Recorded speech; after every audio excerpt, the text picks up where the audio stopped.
we'll guide you through how to use Vercel CLI, making your development workflow smooth and efficient.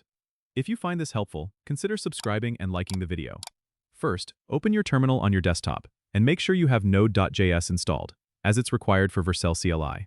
You can check by typing node-v and npm-v to see if they return version numbers. Next, you'll need to install Vercel CLI globally. You do this by running the command npm install -g vercel. Once installed, you can verify it's set up correctly by typing Vercel version in the terminal, which should display the version number.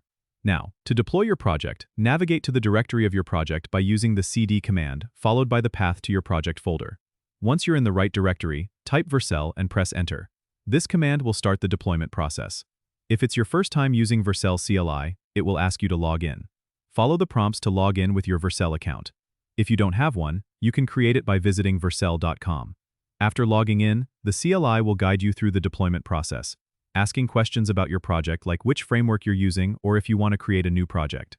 You can simply press enter to accept the default options, which are usually suitable for most cases.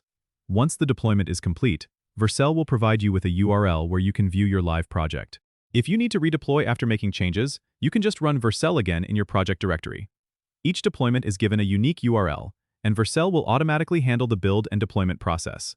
This means you can focus more on coding and less on server management. That's how you can use Vercel CLI to deploy your projects quickly and efficiently. Don't forget to subscribe and comment if this helped you out.